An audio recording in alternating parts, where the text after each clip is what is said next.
सबसे पहले तो मैं आभार व्यक्त करूंगी कि मुझे इसके लिए चुना गया, इस सम्मान के लिए। और मैं प्रेरित होकर जा रही हूं यहाँ से।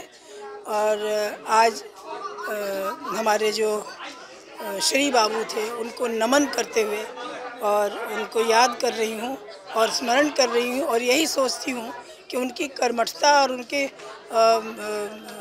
ऐसे व्यक्तित्व के बारे में जो बातें हुई हैं, भगवान करे कि हम सभी उस पथ पर चल पाने की कोशिश करें और हमारा बिहार जो है वो उसी तरह से विकसित होता चला जाए, विकसित हो जैसा श्री बाबू ने कल्पना की थी और जैसा उन्होंने किया था।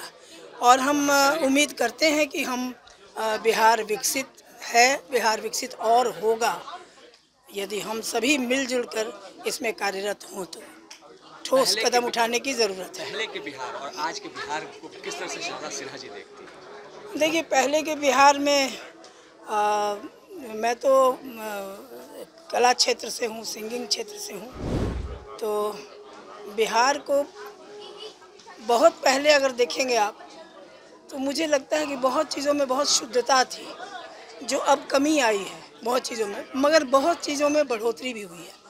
बहुत सारी चीज़ें बढ़ी हैं, सुविधाएं बढ़ी। बिहार में अगर इंफ्रास्ट्रक्चर की बात देखी जाए तो बहुत सारी चीज़ें वैसी बढ़ी हैं, लेकिन फिर भी बिहार में अभी बहुत कुछ कमी है जिसको हम सबको पूरा करना है। पोते ने भी सवाल किया। जी, बिल्कुल बिल्कुल सही कहा उन्होंने कि इसकी चर्चा करने की फुर्सत नहीं है लोगों को। वो बस करंट बातों को चर्चा कर लेते हैं लोग, लेकिन जो बात है, जिस बात पर हमें चर्चा करनी चाहिए और एकजुटता के साथ आगे बढ़ना, जहाँ जात पात की कोई बात ही नहीं है, तो वहाँ भी आज तो जो स्थिति है उस पर मैं टिप्पणी नहीं करना चाहती हूँ कुछ भी।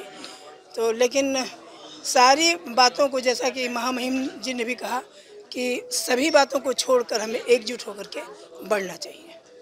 दुर्गा पूजा है, आपके बिना छठ और दुर्गा पूजा की बहुत सारी ढेर सारी शुभकामनाएं देती हूँ अपने राज्यवासियों को। माँ दुर्गा उन सबों पर सहाय हों और अपना आशीर्वाद बनाए रखें। एबीपी और न्यूज़ 24 के मंच पे गुनगुना देती हूँ। जगदम्बा घर में दियरा बारवैनी है, जगतारन घर में दियरा बारवैनी है, जगदम्बा घर में दियरा। कंचन थार कपूर के बाती, मैया के आरती उतार ऐनी है, जगदम्बा घर में दियरा बारवैनी है, जगतारन घर में दियरा।